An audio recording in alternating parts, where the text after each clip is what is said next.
Mafia लोगों ने सब लकड़ी को काट के लेके गया था, बड़ा बड़ा लकड़ी को काट के लेके गया था। और जो मतलब डाली उली था वो गांव के लोग जलाने के लिए लेके गया था।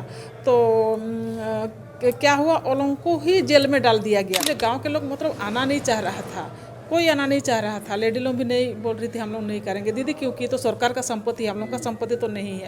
और आप लोगों को आश्वासन दे रही हूँ, आप लोगों को जेल जाने का जरूरत नहीं होगा। अगर जेल जाना होगा तो हम जाएंगे। तो फिर हम लोग 5-6 लेडी से अपना उजाड़ा हुआ जंगल को बचाने का शुरुआत किया। 1998 से लेकर 2005-06 तक मैंने अपना जंगल को सुरक्षा करने में जुटी। और हम लोग रोज़ गांव के 5-6 लेडी को हम लेके जाते थे, चारों तरफ हम लोग घूमते थे, हाथ में डंडा रहता था, पानी का बोतल रहता था। तो डर लगता होगा पेट्रोलिंग करते समय कि कोई माफिया आ गया, हमला कर दिया कि पेड़ काटेंगे ही, तुम लोग क्यों हो? 100 आदमी तो समान नहीं होता है, कोई लड़ाई करता है, कोई झगड़ा करता है, कोई बोलता है आपका बाप का संपत्ति है, आपका बाप का जंगल है। हमला भी हुआ, बहुत मारपीट भी की गई। 2012 में रेलवे स्टेशन में मार के लोहलुहान कर दिया गया था।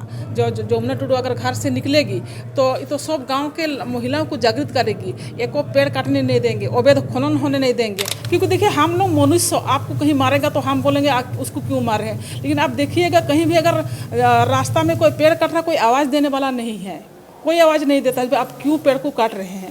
जब आपको प्रधानमंत्री राष्ट्रपति कार्यालय से फोन आया पद्मश्री के लिए, वो कैसा था आपके लिए? और उसके लिए ही मतलब मुझे मतलब पद्मश्री सम्मान मिला और भी बहुत सारा सम्मान मिला है।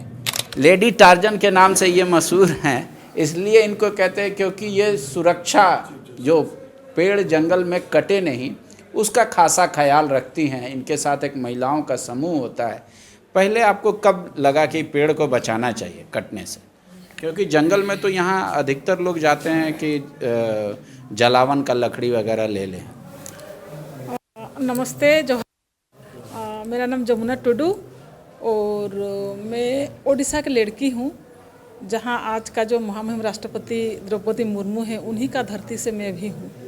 तो मेरा जो मायके है ना, उस क्षेत्र में पेड़ पौधा का बहुत कमी था। तो पापा का साथ में हमने जब छोटी थी तो बहुत सारा पौधा उधा लगाते थे और बंजर भूमि को हम लोग हरियाली बनाए हैं, बहुत सारा ऐसे दवाई पौधा उधा लगाए हैं पापा। तो मैं पापा का साथ में पौधा लगाती थी। तो जब मेरा 1998 में शादी हुई, 1998 में शादी होने का बाद में मैं ससुराल आई, झारखंड के चकुलिया प्रखंड और मुटुरखाम गांव टोला बिडाडी में। तो मेरा जो टोला है बिडाडी टोला, वो बिडाडी टोला का सामने में मेरा मतलब बहुत बड़ा उजाड़ा हुआ जंगल था उस टाइम का दिन में। मतलब पेड़ पहले था लेकिन उसको मतलब काट के ख़त्म कर दिया था का माफिया लोग ने।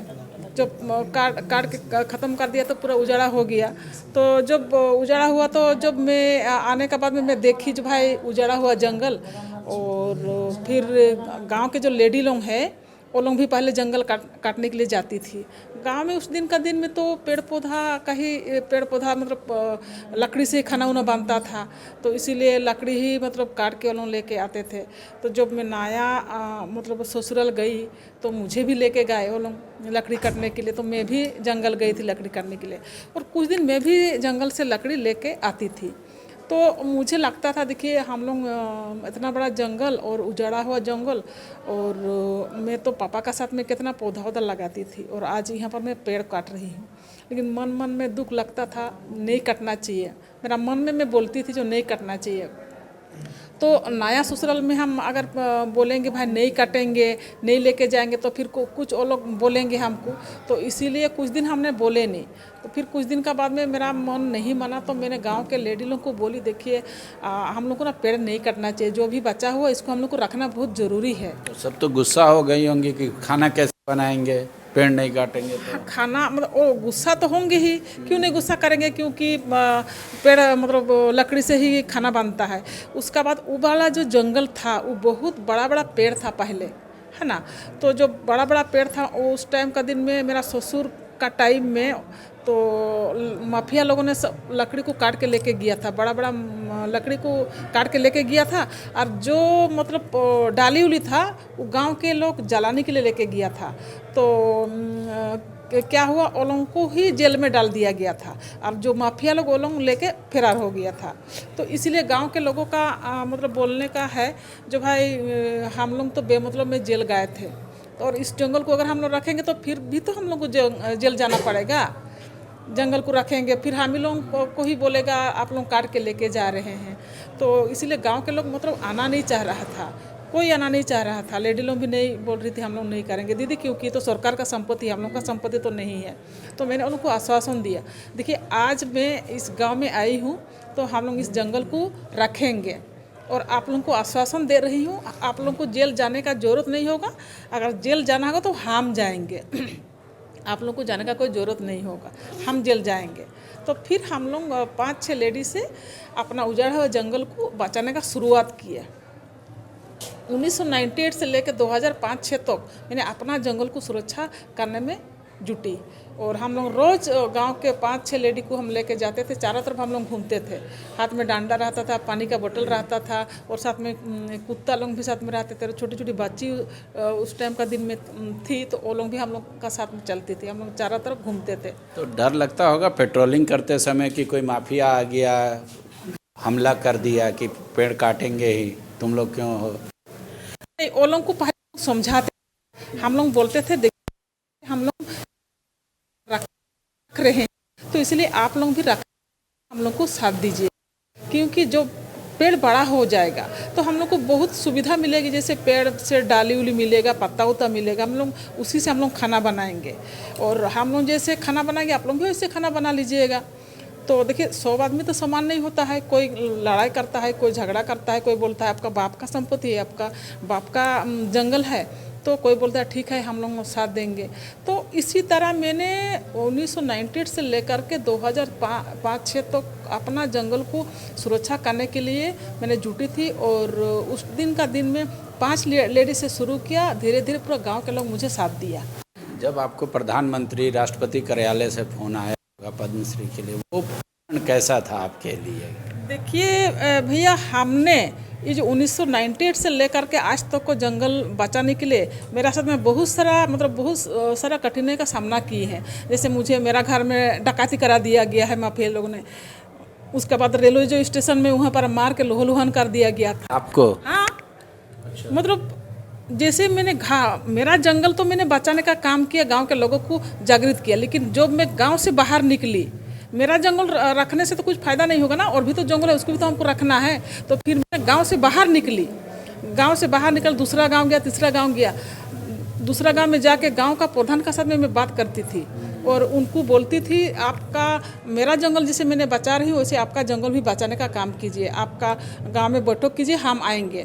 तो एक गांव में कम से कम 2 बार 3 बार 4 बार करके जाना पड़ता है एक समिति बनाने के लिए। हमला भी हुआ, बहुत मारपीट भी की गई है। 500 से अधिक समिति मैंने अपना खा के अपना पी के, कोई मुझे मतलब नहीं दिया था, सहायता नहीं दिया था। हमने अपना स्तर से 500 से अधिक समिति मैंने वन सुरक्षा समिति बनाया था, और उसके लिए ही मतलब मुझे मतलब पद्मश्री सम्मान मिला, और भी बहुत सारा सम्मान मिला है।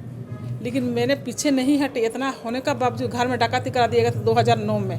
2012 में रेलवे स्टेशन में मार के लोहलुहान कर दिया गया था। जो जमुना टुडू अगर घर से निकलेगी तो सब गांव के महिलाओं को जागृत करेगी, एक को पेड़ काटने नहीं देंगे, अवैध खनन होने नहीं देंगे, कुछ करने नहीं देगी। अगर सब महिला जागृत होगी तो सबको तो पता चलेगा ना भाई ये अवैध एलम कर रहा है बोल के। तो इसीलिए मेरा घर में डकैती भी करा दिया, मुझे रेलवे स्टेशन पर मार के लोहलुहान कर दिया गया था। आगे क्या करना चाहती है आप? अगर मान लीजिए आपके पास पूरे भारत अथॉरिटी आ जाए, आप प्रधानमंत्री बनेंगे, तो कौन सा ऐसा कानून आप बनाना चाहेंगे, या कौन सा आदेश ऐसा लागू करना चाहेंगे जिससे पर्यावरण बचेगा? देखिए मुझे अगर पद मिलेगा तो मेरा तो पहले कर्तव्य रहेगा मेरा पर्यावरण को बचाने का, धरती माता को बचाने का।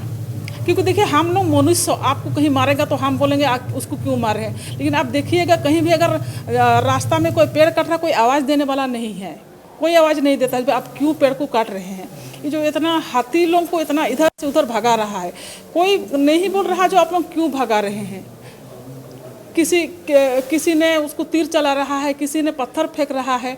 तो मेरा पहले काम रहेगा जानवरों को बचाने का, इस धरती माता को बचाने के लिए जो भी काम करना होगा मेरा पहले काम वही रहेगा। G20 की बैठक हो या देश के कई देशों के राजनेताओं की बैठक, वहाँ चिंता पर्यावरण को लेकर रहती है। ये साधारण आदिवासी महिला जिस बात को समझ गई और जिसको संकल्प बना लिया, शायद कई देश के बहुत पढ़े लिखे लोग भी वो नहीं समझ पाते। इसलिए वो अभी सिर्फ चिंता कर रहे हैं कि कैसे क्लाइमेट चेंज को बचाया जाए, कैसे ग्लेशियर को पिघलने से बचाया जाए। आदिवासियों से सीखना चाहिए कि कैसे अपने पर्यावरण की रक्षा करते हैं और कैसे उस मुकाम को हासिल करते हैं जब हर तरफ विरोध हो फिर भी अपने हित में स्वर सबका करने की। शुक्रिया। thefollowup.in. Like, share, and subscribe.